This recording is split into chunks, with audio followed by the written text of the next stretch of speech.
blur, ini yang sedang, terus ada yang cukup tebal nih guys tuh. Jadi kalau kalian pengen nggak kelihatan di belakang ada apa saat meeting dengan Pak Bahlil, ini kalian bisa aktifkan ya guys. Assalamualaikum teman-teman, gimana kabarnya? Semoga kalian pada sehat-sehat ya. Yang sakit semoga Allah berikan kesembuhan yang terbaik. Oke, kali ini kita mau re-unboxing ya, karena kita adalah spesialis penjual laptop second berkualitas yang bikin dompet kalian gak jebol guys. Oke. Kali ini kita mau re-unboxing ini laptop Sultan guys, Lenovo Legion Pro 5 16 IAX10 guys, Masya Allah.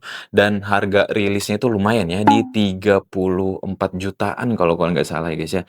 Jadi lumayan ini. Jadi memang keperluannya untuk cari cuan lagi, dan kalian kalau beli second leg new-nya lebih murah tentunya. Langsung kita lihat box bagian atas seperti ini guys. Tas tertulis Lenovo Legion dan logo-logo standarisasi seperti ini, ada Lenovo. Untuk pegangannya sendiri dia cardboard atau kardus yang digepengin gitu dan menjadi cukup kokoh nih guys. Terus di bagian kanan di sini kita bisa lihat ya, ada spesifikasi singkatnya.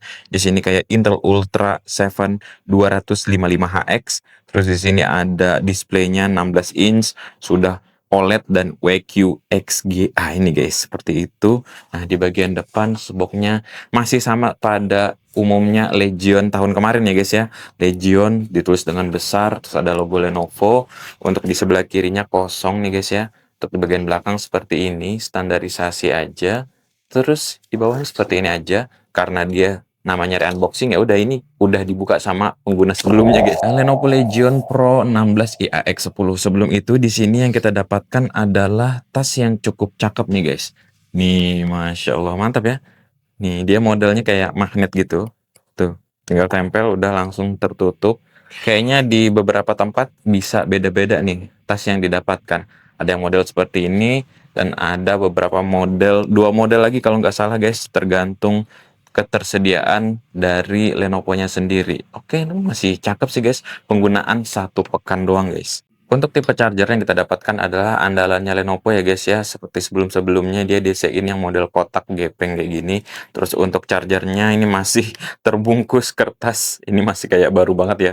Karena penggunaannya memang cuma 1 pekan. Di sini tertulis 245 watt ya guys ya. Tuh masih cakep, setipis ini sudah cukup, nggak terlalu tebel lah.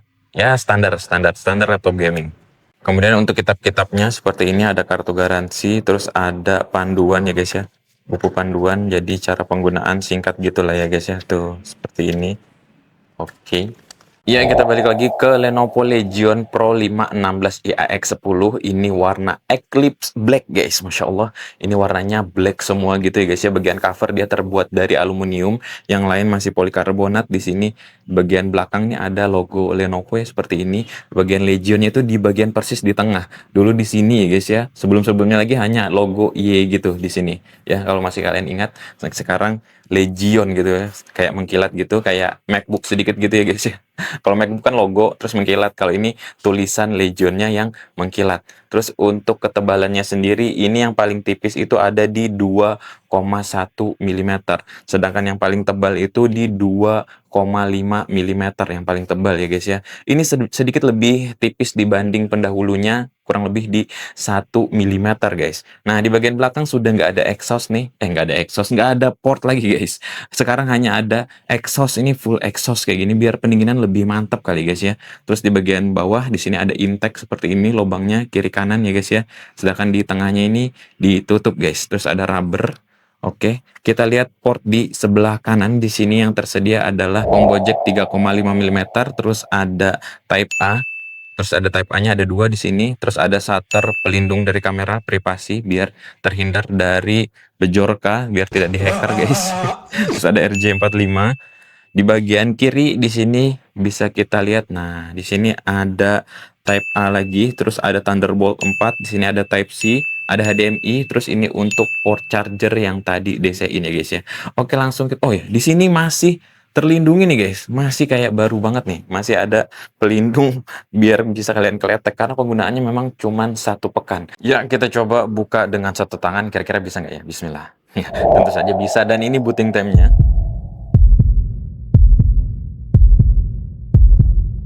Wih, Masya Allah, mantap. Booting time-nya dapat di 19 detikan. Ini cukup kencang ya guys ya. Intel Ultra 7 255HX. Dengan codename Arrow Lake, fabrikasi 3 nanometer, TDP base power-nya ada di 55 watt, konfigurasi 20 core, 28 thread, terdiri dari 8 performa core, 12 efisiensi core. Boost clock-nya ada di 5,2 GHz. Untuk Intel Smart Case-nya ini gede banget guys, di 30 MB. Dan dia sudah terintegrasi NPU Intel AI Boost yang memiliki 13 TOPS. Artinya dia bisa memproses hingga 13 triliun operasi AI per detik, digunakan untuk akselerasi fitur AI seperti background blur, noise reduction, dan pengolahan suara ataupun gambar secara real time. Masya Allah, ini mantap sih guys. Untuk discrete GPU, dia menggunakan NVIDIA GeForce RTX 5070 laptop dengan arsitektur Blackwell. Untuk total CUDA cores-nya memiliki 4608 cores guys. Kapasitas VRAM-nya ada di 8 GB GDDR7 128 bit. Maksimum TGP-nya up to 115 watt. Tentunya sudah mendukung fitur resizable bar guys. Masya Allah. Oke, beralih ke display, ini adalah salah satu nilai jual yang cukup mahal. Dia menggunakan layar OLED guys, Masya Allah. Dengan ukuran layar 16 inch, resolusi 2560 kali 1600, ini sudah 2K ya guys ya. Dengan aspek rasio 16:10 tentunya. Panelnya OLED membuat ini adalah salah satu laptop workstation yang paling bagus sejauh ini layarnya. Refresh rate-nya di 165 Hz, maksimum brightness di 500 nits. Untuk color gamutnya tentunya sudah 100% DCI-P3. Dan untuk tekstur layarnya tentunya glossy ya guys ya. Sudah memiliki fitur HDR True Black 1000. Dan ada NVIDIA G-Sync atau VRR untuk tampilan gaming lebih mulus. Dan yang lebih spesial, dia bisa dibuka sampai 180 derajat nih layarnya. Mempermudah kita untuk presentasi di hadapan klien kita. Masya Allah, cakep sih guys. Untuk bezelnya sendiri ini sudah cukup tipis banget ya. Kiri kanan atas bawahnya guys. Oke, beralih ke speaker, kita coba dengar kualitasnya. Ini sudah kita fullin volumenya guys. لا ريب فيه هدى للمتقين. Ya, untuk kualitas speaker ini sudah sesuai sama harganya di 32 jutaan ya guys ya. Semuanya udah balance banget sih kualitasnya guys, Masya Allah. Kencang juga tentunya. Oke, beralih ke kamera 5 megapiksel 1080p 30 fps. Ini mantap banget dan tajam banget ya guys ya. Dia sudah ada fitur auto framing dan ini juga sudah kita aktifin blurnya. Ini ada portrait blur, ini yang sedang, terus ada yang cukup tebal nih guys tuh. Jadi kalau kalian pengen nggak kelihatan di belakang ada apa saat meeting dengan Pak Bahlil, ini kalian bisa aktifkan ya guys ya. Terus juga dia sudah memiliki fitur privasi, tinggal kita klik aja di bagian samping. Nah, ini sudah nggak aktif ya. Jadi terhindar dari hacker bejorka guys. Seperti itu, mantap ya guys ya. Fitur-fiturnya banyak nih dari AI-nya guys. Oke, beralih ke feel keyboard laptop harga 30 jutaan. Feelnya seperti apa nih guys? Feelnya empuk dan nyaman, permukaannya halus, travel distance-nya ada di 1,6 mm. Keyboardnya memiliki 6 baris dengan tombol multimedia FN dan numpad. Backlightnya memiliki 24 zona RGB. Lengkungan pada keycaps ada di 0,3 mm. Tentunya ini membuat feel ngetik makin terasa nyaman guys. Untuk merubah model laptop, kalian bisa kombinasikan FN dan Q atau kalian langsung ke Legion Space. Di sini kalian bisa merubah mode laptop ataupun iGPU-nya. Dan juga kalian bisa merubah mode Lightning untuk keyboardnya sendiri. Untuk jenis touchpad-nya adalah buttonless tanpa tombol terpisah. Sudah mendukung fitur Precious Touchpad yang artinya kontrol gerak multi gestur bekerja dengan standar Windows untuk pengalaman yang lebih halus. Ukurannya 75 kali 120 mm. Ini sudah cukup lebar sih guys. Masya Allah. Untuk pengujian storage PCIe Gen 4 kita menggunakan Crystal Disk Mark. Di sini bacanya dapat di 7074. Sedangkan untuk tulisnya dapat di 5711. Masya Allah, ini kencang banget ya guys ya.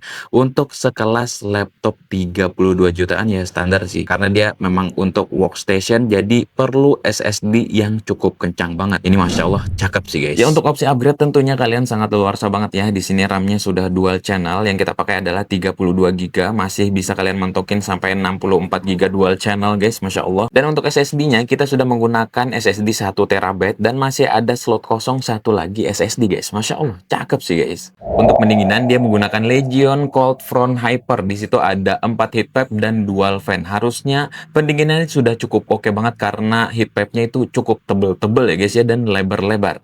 Dan kalau kalian merasa kurang adem, kalian bisa tambahkan pendinginan dengan coolpad harga 200 ribuan. Ini udah cukup banget guys, dan bisa jadi stand juga sesuai keinginan kalian, tingginya bisa diatur.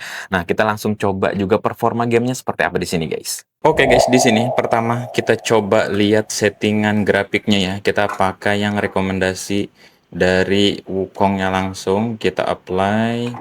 Nah, di sini dia ngaktifnya tuh DLSS ya guys ya. Nah, kita rekomendasi aja udah dapat very high guys. Apalagi kita turunin ke high ini. Masya Allah. Terus untuk display di sini tentunya sudah paling tinggi juga. Ini yang 2,5K 2560 kali 1600 ya guys ya. Wih, ini sudah kelihatan 200 fps guys. Luar biasa ini tuh. Very high 100 fps loh. Wah, wah, wah. Nah, ini musuhnya kita udah. Kok udah nggak ada di sini ya? Oke. Oke. Kita punya satu di sini. Boom. Boom, boom, boom, boom, boom, boom, boom, boom, boom, boom. Terus di sini ada lagi nggak? Oh, ada lagi guys. Nah, jadi ini adalah akunnya Mas Givari ya. Jadi kita nggak pakai akunnya Mas Gibran. Kalau akunnya Mas Gibran itu udah jauh guys. Nah, di sini masih yang awal-awal nih. Kira-kira kita bisa kalahin nggak ya?